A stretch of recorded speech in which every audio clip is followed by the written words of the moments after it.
Fratelli e sorelle bianconeri, pare sia Maurizio Arrivabene, l'uomo designato da John Elkann per diventare l'amministratore delegato della nostra amata Juventus.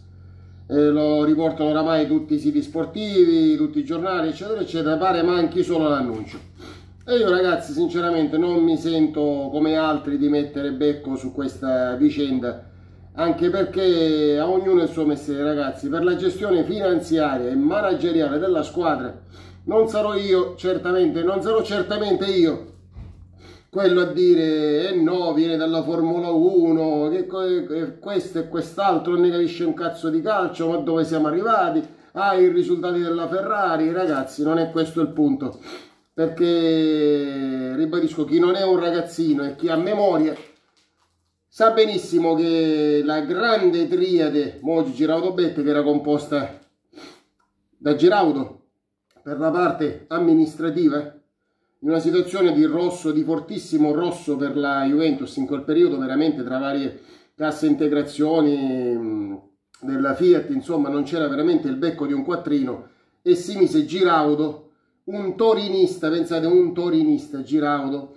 che di calcio non capiva una beneamata minchia, e fu messo a capo della gestione manageriale con Moggi a capo, con Luciano Moggi a capo della gestione sportiva, tecnica, insomma. Sicuramente ragazzi sì, era una grande triade, rodata sotto ogni punto di vista, però ribadisco, Giraudo di calcio ne capiva una mazza e sistemò in un paio di anni i conti veramente disastrati di quella Juventus.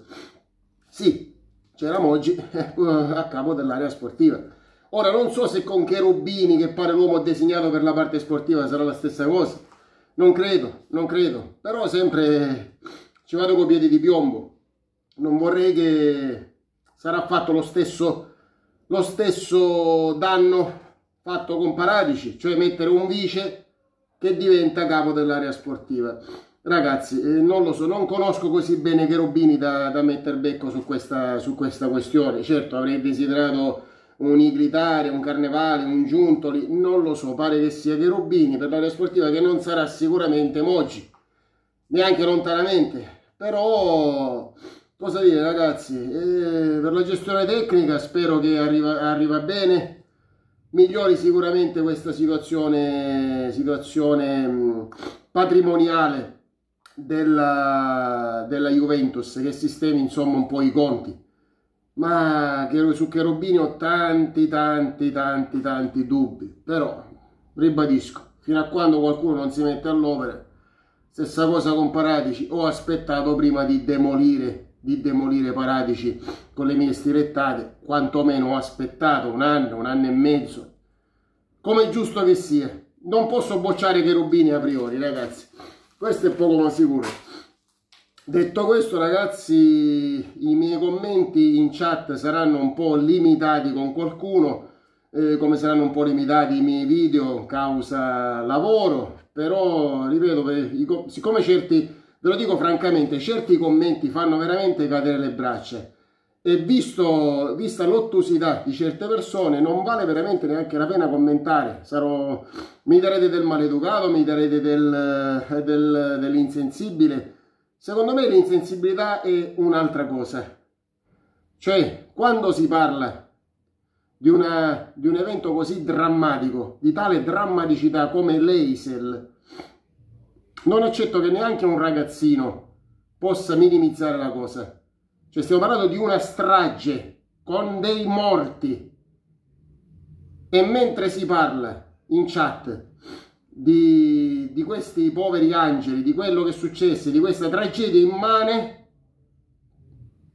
i commenti puntuali, i commenti che fanno cadere le braccia, come per esempio: hai visto Kanté? Hai visto come ha giocato Kanté?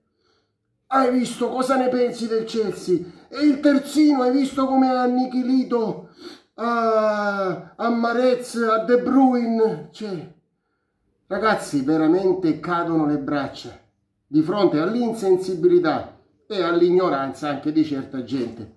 E allora io mi limiterò a ignorare certi commenti. Punto, non c'è nient'altro da fare, ragazzi. Cercherò di interagire con chi merita e con chi è degno della mia intelligenza. Chi comunque che riesce a stimolare la mia intelligenza. Giusto? Ragazzi, penso che sia la cosa più normale del mondo. Detto questo, attendiamo gli annunci ufficiali di Arriva Bene, di Cherubini e anche quello di Morata, che pare che ci sarà il secondo prestito consecutivo alla modica cifra di 10 milioni di euro. Ragazzi, non so che dirvi, non so se sarà Morata l'uomo perfetto per questo attacco della Juventus. Io credo ancora che un puntero lì davanti verrà preso. Spero di non sbagliarmi. Ragazzi, ci sentiamo presto, fino alla fine.